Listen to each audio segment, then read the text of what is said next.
여러분 혹시 여러분들 삶 가운데 상 많이 받아보셨나요? 상? 많이 받았나요? 지금 몇몇 형제 자매들은 아주 자신 있게 고개를 끄덕이는데 여러분들께서 살면서 가장 받았던 상 중에서 가장 큰 상은 어떤 상인가요? 큰 상. 상 안 받으셨나요? 내가 지금까지 받은 상 중에서 가장 큰 상, 개근상, 대상, 인기상, 아니면은 리딩 지저스. 그쵸? 여러분들 분명히 저희 중고등부에서도 상을 분명히 받아보셨을 거예요. 그쵸?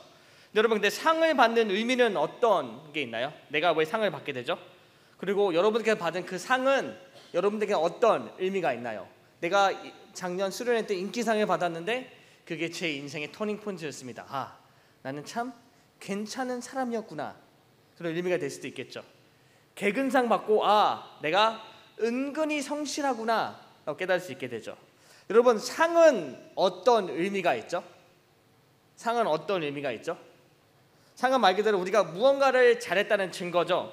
개근상을 받으면 출석을 잘했다는 뜻이 되고 또 대상 같은 경우에는 해당 분야에서 가장 잘했다라는 것을 인정받는 거죠. 결국 상은요 나의 노력과 결실과 결실이자 보상이 되는 거죠. 내가 무언가를 잘했기 때문에 그 상을 받았기 때문에 아 내가 이만큼 잘했기 때문에 내가 이런 결실의 보상을 받는구나. 그렇기 때문에 여러분 상은요 트로피나 상장에 제한되지 않고 다른 모습의 상도 존재하게 됩니다. 상금도 있고 상품도 있고 또 인정도 되고 또 예를 들어서 명예의 전당처럼 그 사람의 그 동상이 새겨지기도 하죠. 여러분 그런 의미에서 여러분들은 어떤 상을 가장 받고 싶으시나요? 내가 정말 죽기 전에는 이런 상을 꼭 받고 싶다. 어떤 상들이 있죠? 축구 잘하는 민성이 같은 경우에는 계약서가 될 수도 있겠죠. 그쵸? 아니면은 우리 10학년 학생들에게는 졸업증명서가 될 수도 있고 아니면은 뭐 좋은 직장 그런 게 우리 상이 될 수도 있겠죠. 여러분 상의 가치는요 결국에는 우리가 그 참여하는 그 대회나 분야 그리고 그런 것들의 권위와 또 사이즈에 따라 결정이 되기도 합니다. 이게 어떤 의미냐면은 예를 들어서 여러분 생각해 보세요. 전국 대회에서 받는 상하고 올림픽에서 받는 상의 차이는 굉장히 크겠죠. 좀 더 직설적으로 비교하자면은 KBO 국내 야구에서 받는 상과 또 메이저리그에서 받는 MVP의 차이는 굉장히 크겠죠. 야구 좋아하시는 분 한번 손 한번 들어볼까요? 야구 좋아하시는 분. 네. 의외로 선생님도 야구를 좋아하시네요. 네. 여러분 생각해 보세요. 한국 리그에서 MVP 받는 것과 메이저리그에서 MVP 받는 것 큰 차이가 있겠죠. 상금부터 다르다 그래요. 올해 국내 리그에서 가장 연봉 많이 받는 사람이 누구죠? 얼마지 시오나? 몰라? 네, 여러분 오타니 아시죠? 오타니가 올해 연봉이 얼마인지 아세요 혹시? 200만 불이에요. 200만 불. 근데 오타니가 작년에 계약서에 사인했는데 연봉이 얼마인지 아세요? 7천만 불입니다. 7천만 불이요. 무슨 말이냐면요. 올해 200만 불 받고 나머지 10년 동안 그 7천만 불을 받게 되는 거예요. 근데 7천만 불이면 한국에서 얼마죠? 700억인가요? 700억 넘죠. 환율로 하면 1대는 700억인데 여러분 그만큼 우리의 그 규모에 따라서 받는 상의 권위가 달라진다는 거예요. 상의 가치는 그리고 얼마만큼 받기 힘든지에 따라 결정이 됩니다. 가치는 계속해서 올라가게 되죠. 그렇다면 우리가 받을 수 있는 최고의 상은 무엇인가요? 저는 오늘 말씀 통해서 정말 저와 여러분이 정말로 우리가 꼭 받고 싶은 또 받아야 하는 상이 무엇이고 또 우리는 그 상을 어떻게 받을지 함께 나누도록 하겠습니다. 오늘 본문 말씀이죠. 여호수아 2장 1절부터 14절까지의 말씀입니다. 여러분 오늘 본문 말씀은 여리고성을 공격을 준비하는 이스라엘 백성들의 모습을 시작을 하죠. 이스라엘 백성들이 가나안 땅에 들어가서 제일 먼저 공격한 곳이 어디죠 여러분? 어디였나요?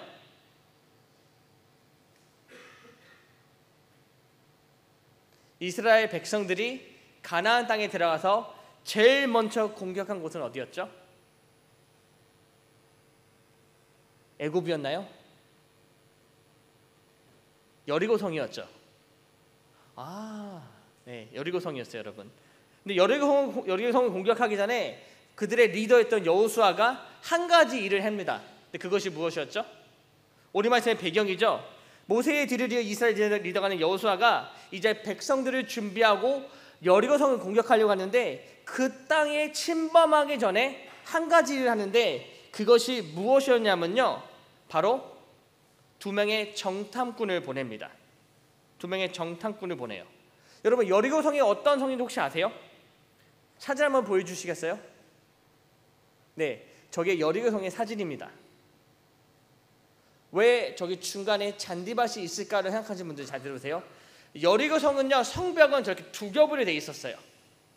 저 밑에 조그만 사람들 있죠? 저게 바로 사람들이에요. 저 사람들이 여리고성을 들어가기 위해서는 저 첫 번째 성벽을 무너뜨려야 되고 그 다음 그 언덕을 올라가서 그 다음 성벽을 무너뜨려야지 여리고성에 들어갈 수 있었습니다. 신기하죠? 저런 성을 이스라엘 백성들이 이제 공격하러 준비하고 있었어요. 쉽게 얘기하면 여리고성은요, 난공불락이었어요. 무슨 말이냐면은 쉽게 무너질 만한 성벽은 아니었습니다. 그런데 이스라엘 백성들이 이제 이 성을 공격하기 위해 준비하는데 오늘 본문 말씀에서 여호수아가 이제 2명의 정탐꾼을 보냅니다. 근데 여러분, 정탐꾼이 갔었을 때 그들이 어느 곳에 유하게 되나요? 오늘 말씀이죠. 2장 1절에 뭐라 나와 있죠?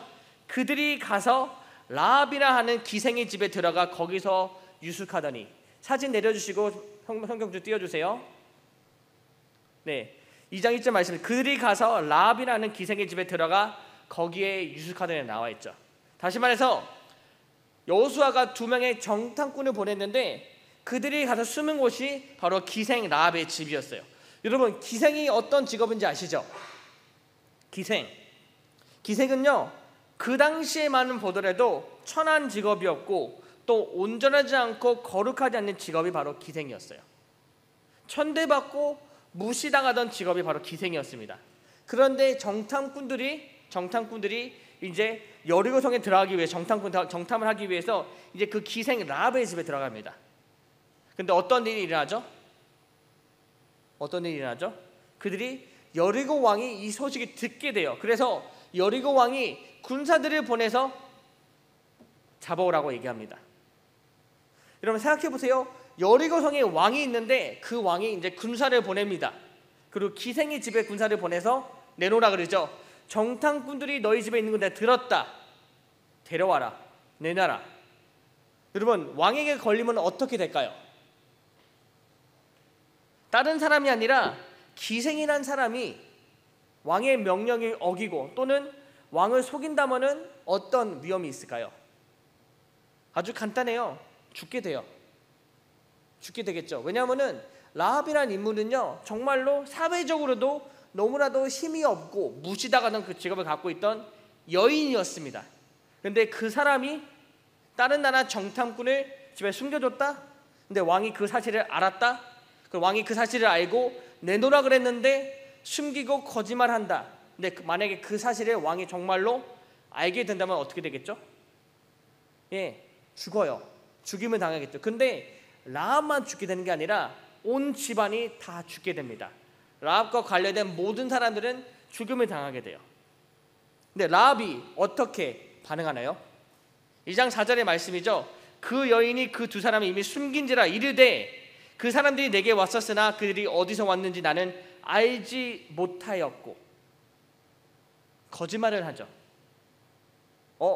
모르겠는데요. 이미 왔다 갔습니다. 어디로 갔는지 모르고요. 저는 그들이 누군지도 몰랐습니다.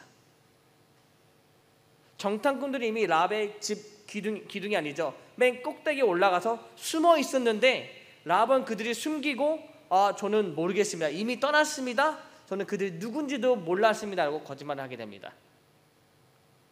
라합이 그들을 왜 숨겨줬을까요? 라합은 자신의 생명까지 목숨까지 위험을 받으면서 죽을 수도 있는 그 위험을 무릅쓰면서 왜 그 정탐꾼 2명을 숨겨줬을까요? 여러분 생각해 보세요. 라합은요 그들을 알지 못했어요. 그 라합은 어떻게 보면은 정탐꾼들을 왕에게 넘겼으면요 어쩌면 큰 상을 받을 수도 있었습니다. 그렇죠. 그런데 여러분 왜 라합은 그들을 숨겨줬을까요? 라합이 그 정탐꾼들 숨겨진 이유는 무엇일까요? 라합이 숨겨진 이유는 간단해요. 뭐냐면요 라합은요 하나님을 믿고 경외했기 때문이에요. 오늘 말씀 2장 9절의 말씀 함께 읽도록 하겠습니다. 2장 9절 시작. 여호와께서 이 땅을 너에게 주신 줄을 내가 아노라. 우리가 너희를 심히 두려워하고 이 땅 주민들이 다 너희 앞에서 간담이 농나니. 무슨 의미죠? 라합은요 이미 이스라엘 백성들이 한 일들을 듣고 알았던 거예요. 여호와께서 이 땅을 너에게 주실 걸 내가 이미 알고 있다. 라합은 여호와 하나님께서 어떤 일을 하실 걸 알고 있었기 때문에 라합이 그들을 안 도와주고 오히려 그들을 여리고성 왕에게 넘겨준다? 그럼 자신의 목숨을 버린 걸 이미 알고 있었던 거죠. 우리가 너희를 심히 두려워했고 이 땅 주민들이 다 너희 앞에서 간담이 농나니. 왜 무서워했다고요? 하나님께서 이미 하신 이들을 우리가 다 들고 알았기 때문에 하나님이 정말로 대단한 분이시구나 라고 해서 경외했다라는 거예요. 여러분 경외라는 단어가 영어로 뭔지 아시죠? fear. 두려워하다라는 거예요. 왜? 하나님께서 이미 하신 일을 들었기 때문에. 우리가 하나님을 대적한다면 우리는 끝이야. 하나님을 대적하기보다는 차라리 하나님 편에 서자라고 라합은 결정했던 거죠. 라합은 11절 이렇게 고백합니다. 너희의 하나님 여호와는 위로는 하늘에서도 아래로는 땅에서도 하나님이시니라. 하나님이 이런 불신을 고백하는 거죠. 땅에서도 하늘에서도 하나님은 하나님이시다. 하나님은 한 분뿐이시다.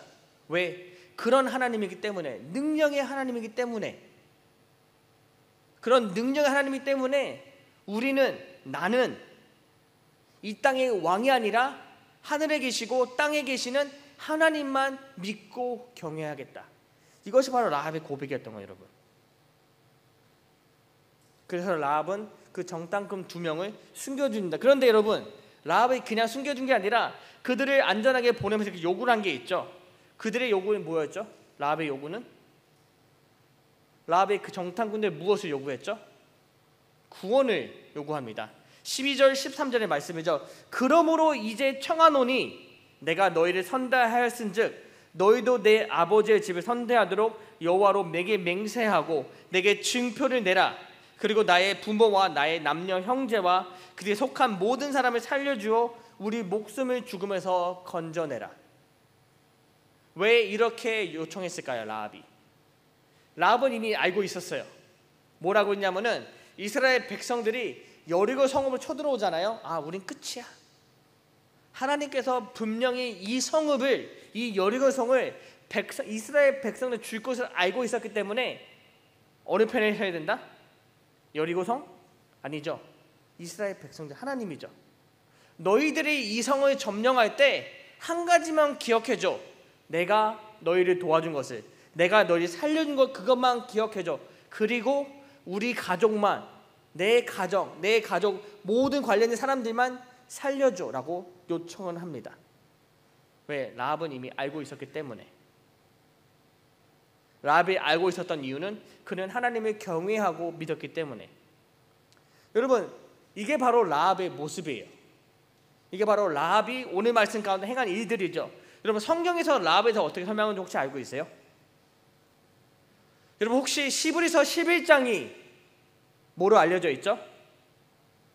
고린도서 13장의 말씀은 사랑장으로 알려져 있다면은 히브리서 11장은 뭐로 알려져 있죠? 자, 자꾸 우리 회장과 부회장 보고 있는데, 히브리서 11장은 뭐로 알려져 있죠? 뭘까요? 누가 간장게장이래? 믿음장이에요. 믿음장. 왜 처음 들은 표정이지? 제가 설교 때 여러 번 했었는데 왜 믿음장일까요? 히브리서 11장에 나오는 내용들은 뭐가 있죠? 사람들에 나옵니다. 인물이 나와요. 성경적인 인물. 근데 뭐에 대해서 나오죠? 그 사람들에 대한 믿음에 대한 내용들이 나와 있어요. 우리 임원회의 할게 잠깐. 네, 끝나고. 네. 그런데 여러분, 히브리서 11장에 나오는 사람들의 대표적인 그 공통점이 뭐냐면요, 그들의 위대한 믿음에 대한 내용이에요. 믿음으로 아브라함은, 믿음으로 모세는, 믿음으로 야고보는, 믿음으로 다윗은, 믿음의 조상들의 그 믿음을 칭찬하는 게 바로 히브리서 11장의 말씀입니다. 그런데 히브리서 11장 31절에서 이렇게 나와 있어요. 믿음으로 기생 라합은 정탐꾼을 평안히 영접하였으므로 순종하지 아니한 자와 함께 멸망하지 아니하였도다. 누가 나와 있다고요? 누구죠? 라합이에요. 라합. 히브리서 11장에서 단 2명의 여인의 이름이 거론됩니다. 첫 번째가 누구일까요? 첫 번째가 누구일까요? 선생님들도 모르시나요? 사라예요.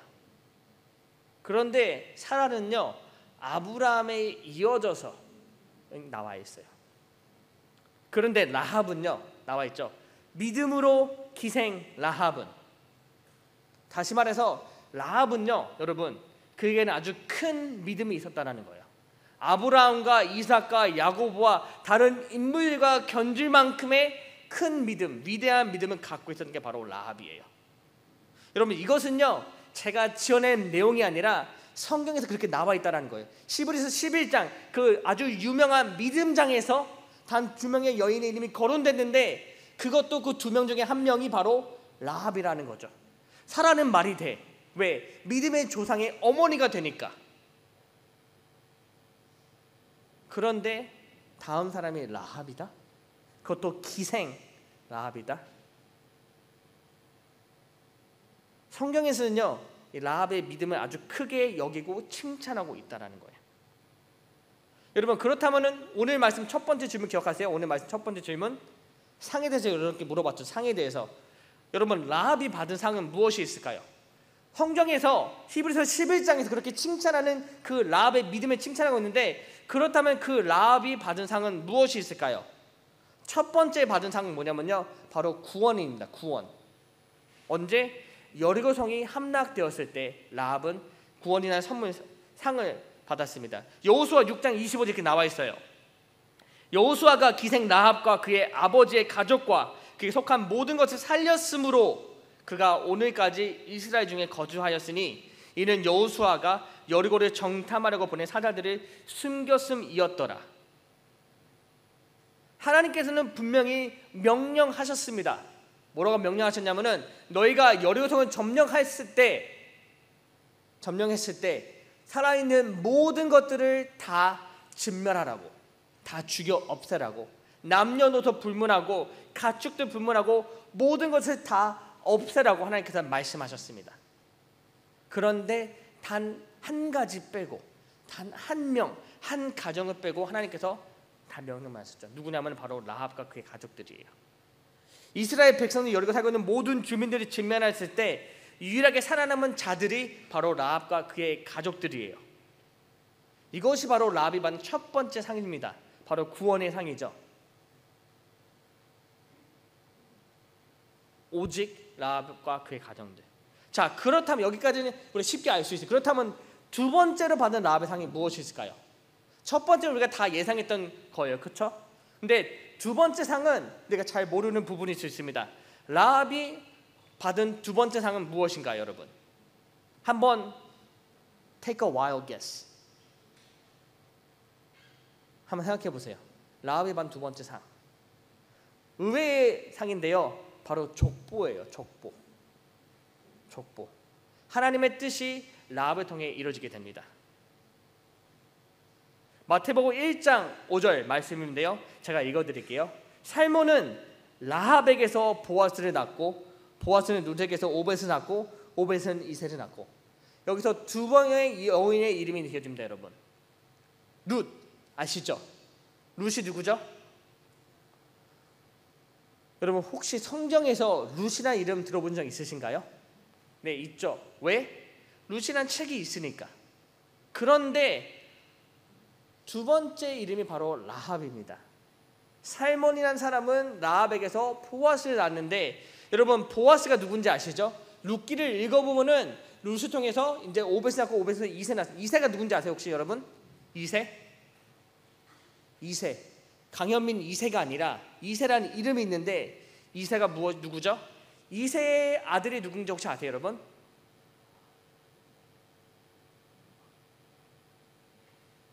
누구죠? 다윗이에요.